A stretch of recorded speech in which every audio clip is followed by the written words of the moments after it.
계획된 질의를 좀 순서를 바꿔야 될 것 같습니다. 충북 청주시 상당구 이강일 의원입니다.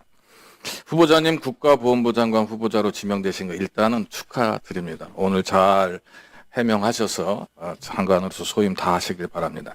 몇 가지 간단하게 묻겠습니다. 역시 간단히 질문했을 테니 간단히 답변해 주십시오. 헌법 전문에 따라 대한민국은 임시정부의 법통을 명확히 개성하고 있다. 이렇게 답변하셨습니다. 헌법상 대한민국은 1919년 임시정부 수립을 건국의 법통으로 하고 1948년은 정부 수립일입니다. 맞습니까? 맞습니다. 후보자께서는 가장 존경하는 역사적 인물을 백범 김구 선생님이고 가장 존경하는 대통령은 김대중 대통령이라고 답변하셨습니다. 맞습니까? 12.12와 5.16은 군사 쿠데타라고 답변하셨습니다. 맞습니까? 맞습니다. 지난 윤석열 정부의 뉴라이트 보호는 헌법 정신과 역사적 정통성을 훼손하고 국민 통합을 저해하는 정치적 보훈이라고 보는데 동의하십니까? 네. 네, 답변 잘 들었습니다. 제가 보기에 보훈 업무에 대한 행정 경험이 없으시기 때문에 이거 좀 미숙한 거는 저도 인정을 하겠습니다. 그러나 지금 답변을 들어보면 제가 보기엔 역사의식과 국가관, 보훈의식이 상당히 훌륭하신 분으로서 보훈부 장관에 더없이 적합한 분이라고 저는 생각을 합니다. 자, 우리 헌법은 대한민국이 임시정부의 법통을 계승한 나라임을 분명히 알고 있습니다. 그러나 지난 윤석열 정부는 이러한 헌법 정신을 지속적으로 무시하고 훼손했습니다. 자, 보실까요? 윤석열 정부 역사적으로 검증된 항일 독립운동의 정신을 이념 편향이라는 이름으로 매도했습니다. 대통령실과 여권 주요 인사들은 홍범도 장군의 흉상 육사에서 이전하려고 했고요. 김영석 독립기념관장과 박이택 이사, 이 사람은 대표적인 뉴라이트 성향 인사입니다. 그런데 보훈 요직에 앉혔습니다. 독립운동의 가치와 항일 역사 서사의 공공적 계승을 체계적으로 축소 왜곡하려는 시도를 지속해 왔습니다. 광복 80주년 행사에서는 독립유공자 단체를 배제한 채 형식적인 이벤트 행사만 했다는 것이 뉴스를 통해서 대대적으로 알려져 있고요.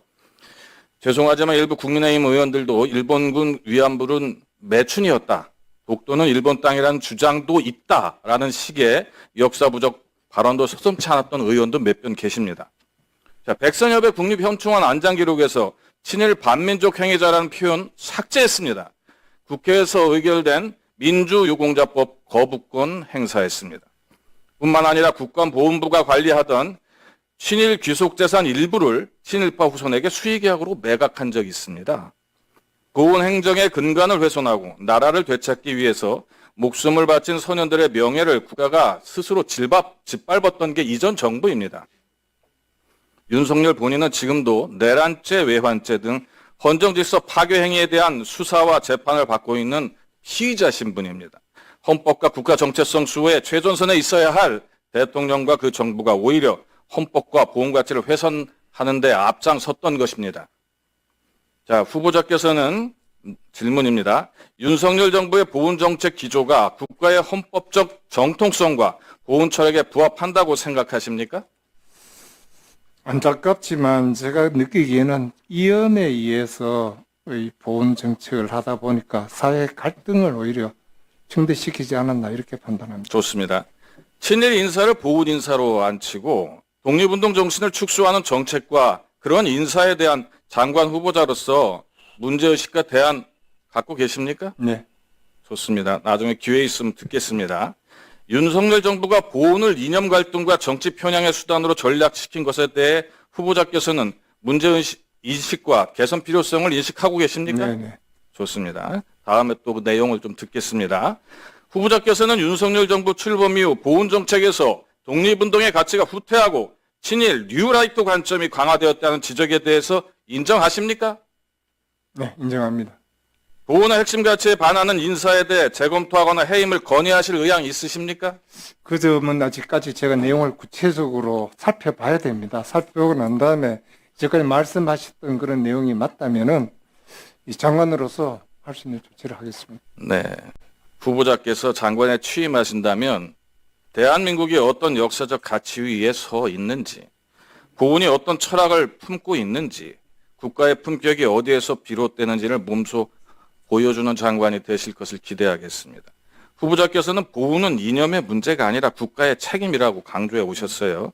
보훈의 탈정치와 역사적 가치의 회복, 국민 통합을 위한 한국의 탈퇴에 대한 후보자의 구체적인 계획, 아까 거 포함해서 다시 좀 설명 좀 부탁드립니다.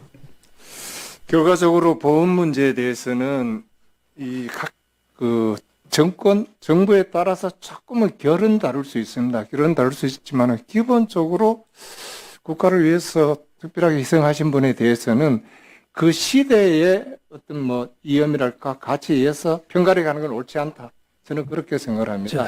그 행위 자체 했던 그 당시에 여러 가지 공적으로 가지고 우리가 수운을 하고 서운을 했으면은 그걸 존중하고 또 세월이 조금 바뀌었다 해서 그걸 다시 폄훼하는 것은 옳지 않다. 이렇게 판단합니다.